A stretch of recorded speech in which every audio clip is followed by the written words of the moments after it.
undiluted. We go there. We bring you the news behind the news. Hana FM News. If it's new, then it's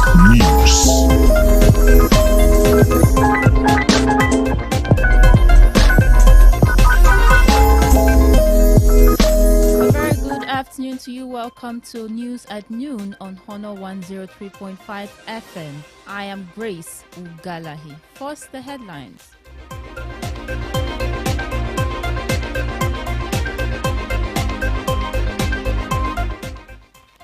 Federal government finalizes evacuation plans for stranded Nigerians in Iran and Israel. President Tinubu visits to Benue raises hope for peaceful resolution of insecurity in the state. And on the African scene, Mali begins building Russia-backed gold refinery. And on the foreign scene, 24 killed in Ukraine latest deadliest attack by Russia in months. And also, Israeli forces kill 51 Palestinians, injuring 200 near Gaza aid sites. And in business, this afternoon, Nigeria's crude oil imports hit 1.2 trillion naira in first quarter in 2025, despite domestic production. And in the world of sports, Tottenham Hotspur joins race to sign Nigerian midfielder Onyedika. Now the news in detail.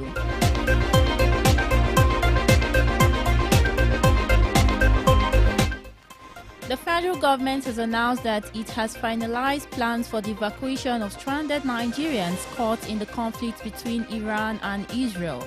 According to a statement by the spokesperson of the Ministry of Foreign Affairs, Mr. Kimiebi Imomo Timi Ebinfa, the government is working to ensure the timely and secure evacuation of Nigerians in affected areas.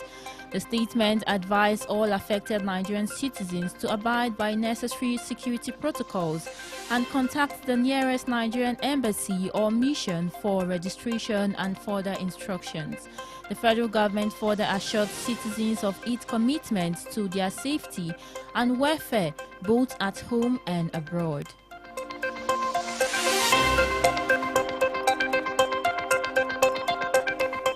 And still on the national scene, Benue State Governor Hyacinth Alia has expressed optimism that the state's serial killing in the state will end with President Bola Tinubu's visit today.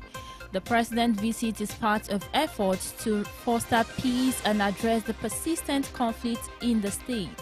The Benue State government has declared today a work-free day ahead of the president's visit. The Benue State House of Assembly has also called for urgent action by the government to prevent a threatening genocide in the state.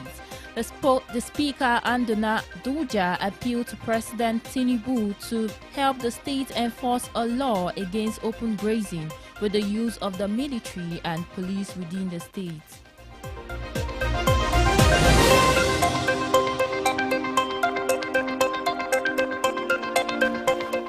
And moving on to the African scene, where Mali's military junta has started building a gold refinery in partnership with Russian conglomerates.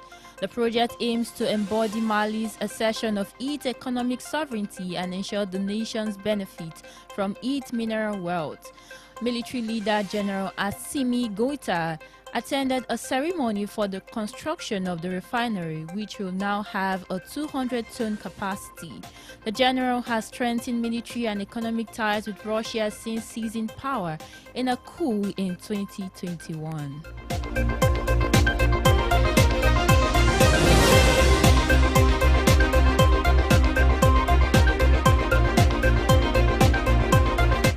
You're still on the news at noon on Honor 103.5 FM. Now to the foreign scene.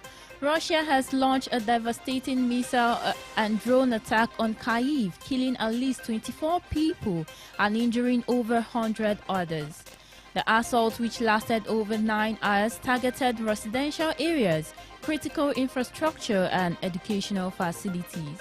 A drone struck a 9-story apartment building in the southwestern district, destroying dozens of flats and killing a 62-year-old U.S. citizen.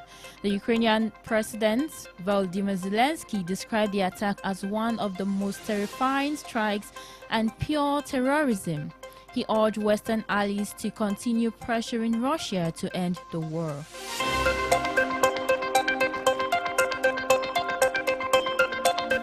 And still in the foreign scene, Israeli forces have killed at least 51 Palestinians and wounded over 200 others in Gaza on Tuesday, according to witnesses and rescuers. The incident occurred near an aid distribution site in Khan Yunis, where thousands of Palestinians have gathered to receive flour from a World Food Program site.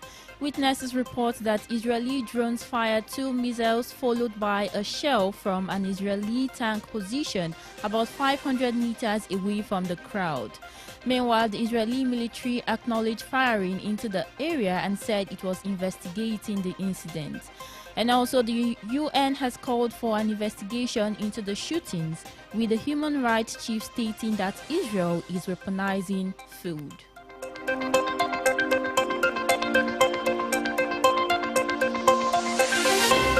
And moving on to business, Nigeria, one of Africa's largest crude oil producer, imported crude oil worth 1.19 trillion naira in the first quarter of 2025.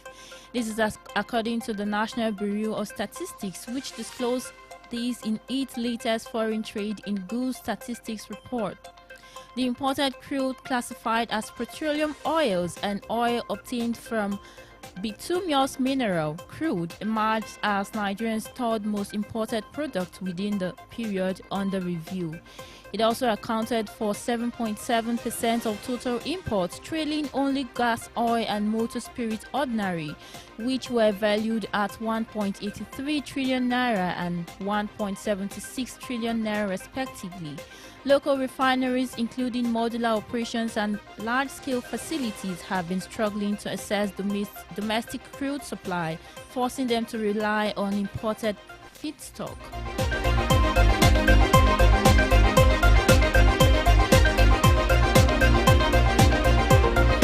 And finally, in the world of sports, Tottenham Hotspur has joined the race to sign Nigerian midfielder Raphael Onyedika from Club Brugge.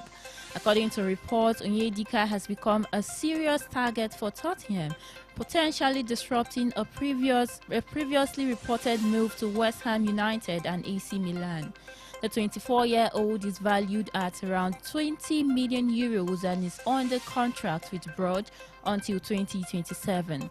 The transfer window is expected to be intense, with several top European clubs vying for Onyedika's signature. The Nigerian midfielder's future will be closely watched in the incoming weeks as the transfer saga unfolds.